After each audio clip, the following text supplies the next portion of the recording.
O vento no alto da Serra de São João não era vento, não exatamente.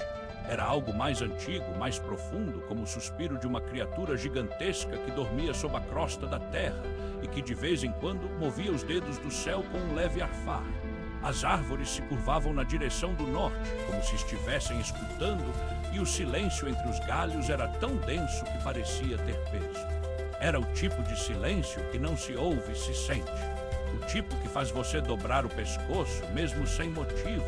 Aos poucos, o céu começou a escurecer, não pelo pôr do sol, mas como se o próprio mundo estivesse sendo engolido por um véu que não era de noite, mas de esquecimento. O que restava da cidade de São João era um punhado de casas de madeira com o telhado de zinco amarelado pelo tempo.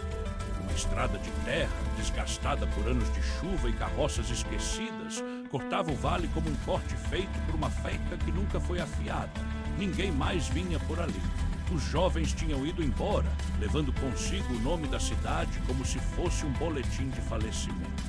Só os velhos ficavam, e os velhos, em geral, não olhavam para o céu, não quando ele parecia se curvar como um véu sobre o mundo. Mas sabiam que olhava, um homem chamado Elias, que morava sozinho na última casa da estrada, o que era tanto um privilégio quanto um castigo. Ele tinha 72 anos, mas seus olhos ainda tinham a cor do lodo do rio que corria atrás da casa escura, profunda, sem fundo. Ele era professor antes. Ensinar matemática em uma escola com paredes de tijolos que rachavam como ossos velhos. Mas havia algo errado com os números, ele dizia. Eles não se encaixavam, não faziam sentido. Eram como sons que não deveriam existir, como notas de uma música que alguém tentou compor com as mãos de um morto. Desde o dia em que sua mulher, Lívia, desapareceu, Elias não parou de olhar para o céu.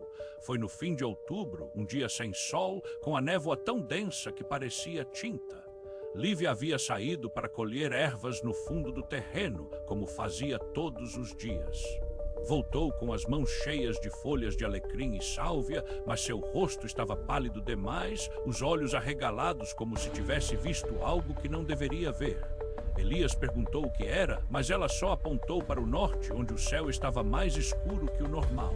Disse apenas uma frase: "Eles estão olhando para nós, Elias. Eles sabem que estamos aqui." Na manhã seguinte, ela estava morta. Não havia ferimentos, não havia sinais de violência.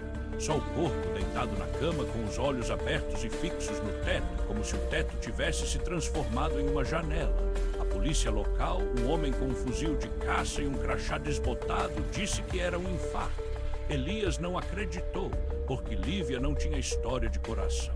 E porque naquele dia o sol não se pôs. Ainda não tinha escurecido, mas o sol tinha sumido, não como se tivesse se escondido atrás de nuvens, como se tivesse sido apagado.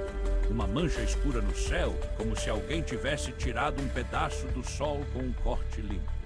Desde então, Elias começou a escrever, não em papel, não com caneta, em pedaços de madeira, em tábuas que ele raspava com a lixa, com um pedaço de carvão. Palavras que não eram palavras, sinais. Sinais que não tinham sentido, mas que ele sentia, como se estivessem vindo do interior de sua cabeça, de algum lugar que não era dele. Eram linhas que se curvavam como espirais, mas não eram espirais. Eram curvas que se dobravam para dentro, como se fossem o contorno de algo que deveria existir, mas que o cérebro humano não conseguia sustentar. Ele começou a ouvir, não sons, não exatamente. Era como se o mundo tivesse um som que ninguém mais ouvia, um zumbido baixo, como o som de uma antena quebrada em um rádio antigo. Mas não era um zumbido, era uma voz que não tinha som, que vinha do espaço entre os pensamentos. Ele começou a achar que era a voz de Lívia, mas não, era mais antiga, mais fria, mais consciente. No 7º mês após a morte dela, Elias começou a ver as formas. Não eram como os sonhos, não eram fantasmas. Eram formas que não deveriam estar ali. Embaixo das árvores, no fundo do lago que não tinha fundo, no reflexo do espelho que ele não usava mais. Eram figuras com o formato de seres que tinham olhos em todos os lugares ao mesmo tempo. Olhos que não se moviam. Olhos que simplesmente estavam ali, como se o universo inteiro tivesse sido feito de olhos. Eles não falavam, mas Elias sentia que sabiam que ele sabia. Um dia ele foi ao antigo observatório que ficava no alto da serra, abandonado desde os anos 50. A porta estava trancada, mas a madeira estava tão podre que ele a derrubou com um chute. O interior era um caos de equipamentos enferrujados, livros com páginas amareladas, mapas que não faziam sentido. Mas o que chamou sua atenção foi a grande cúpula de vidro no teto, coberta de poeira e teias de aranha. Quando ele a limpou com as mãos, algo estranho aconteceu. O vidro não estava embaçado, estava vivo, como se o vidro fosse uma pele e o céu fosse o rosto que se movia por trás dela. Naquela noite, ele subiu de novo. Levou uma lanterna, um caderno e uma faca que usava para cortar o pão. Estava com medo, mas o medo era um companheiro. Ele já não tinha mais medo de morrer. Tinha medo de não morrer, de continuar vivendo com aquilo, de continuar ouvindo. Foi então que começou a acontecer. No meio da madrugada, o céu que ele havia olhado por anos, começou a se mover, não de forma real, não como nuvens, como se o céu estivesse sendo dobrado, como se a noite tivesse sido pega em uma mão invisível e estivesse sendo espremida. E então, no centro do céu, onde o zênite deveria estar, algo se abriu, não um buraco, não uma estrela, um orifício. Uma fissura no tecido do universo, como se alguém tivesse cortado o céu com uma faca de luz. Ela não era redonda, não era esférica, era complexa, como um padrão de fratura que não deveria existir. Era uma forma que não tinha nome, uma forma que fazia doer o olho apenas em olhá-la. E do meio dela começou a sair algo, não um corpo, não uma nave, nada que se parecesse com o que o homem conhecia. Era como se o espaço tivesse sido distorcido, e o que saía dele era um pedaço do que era antes do tempo. Era grande, não podia ser medido, não era alto, não era longo, era tudo. Era o que se sentia ao olhar para um espelho que não refletia você, mas o que você tinha sido antes de nascer. Elias caiu de joelhos, não de medo, de reconhecimento. Ele sabia o que era, não com a mente, com o corpo, com o sangue, com o que ainda estava vivo dentro dele, mesmo que não fosse mais o que ele era. Eles tinham vindo. Eles não vinham em navios, não vinham em luzes, vinham na forma do que não se pode ver, vinham no que não se pode nomear, vinham no que não se pode esquecer. Eles eram o que havia antes do universo, o que havia antes da primeira partícula, o que havia antes do primeiro pensamento. Eles não eram extraterrestres, não eram seres, não eram vida. Eles eram o que se torna quando o tempo acaba. Eles eram o que se torna quando o silêncio é mais forte que o som. Eles estavam lá, no céu, na fissura. Eles não olhavam para ele, não precisavam. Ele já estava dentro deles. Ele já era parte deles. Eles não falavam, mas Elias ouviu. Ouviu não com os ouvidos, com o que restava do seu coração, com a memória que não era dele, com o que Lívia tinha visto antes de morrer. A voz não era uma voz. Era um pensamento que atravessava todas as coisas. Era como se o universo inteiro estivesse dizendo uma única palavra: lembrar.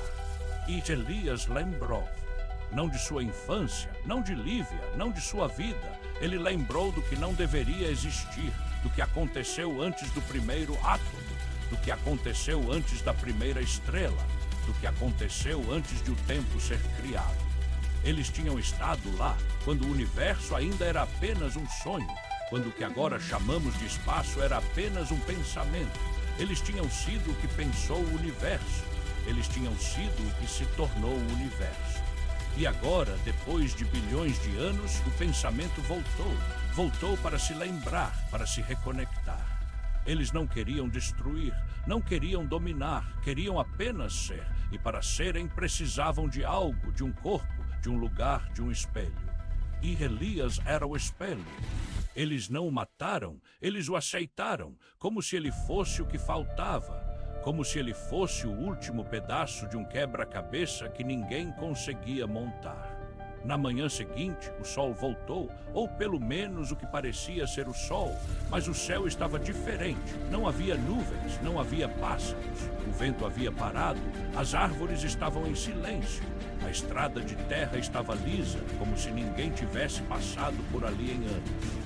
O corpo de Elias foi encontrado na manhã seguinte, sentado no banco de madeira do observatório, com os olhos abertos, fixos na cúpula. Não tinha feridas, não tinha expressão.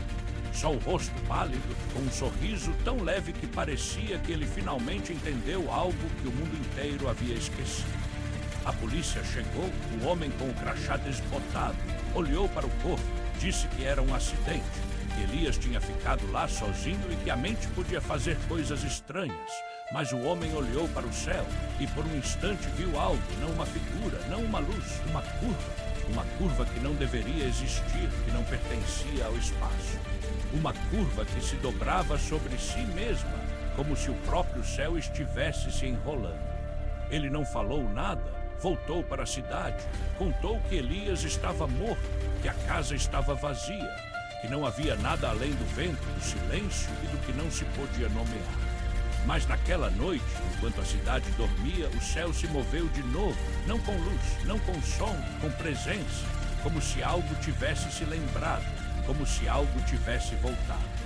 E no fundo da serra, onde a estrada terminava, uma nova casa apareceu. Não era de madeira, não era de tijolo, era feita de algo que não tinha nome, era feita de curvas, de padrões que não deveriam existir, e na janela alguém olhava, alguém que parecia ser Elias, mas com os olhos diferentes, com uma expressão que não era humana, com um sorriso que não era sorriso. E no silêncio da noite, algo começou a se mover, não na terra, não no céu, no que estava entre, no que estava além. E quando o vento voltou, foi diferente. Não era vento, era sussurro, era pensamento, era nome, um nome que não deveria ser pronunciado. Eles estavam voltando. E não era para destruir, era para lembrar. E quem se lembrar nunca mais esquecerá.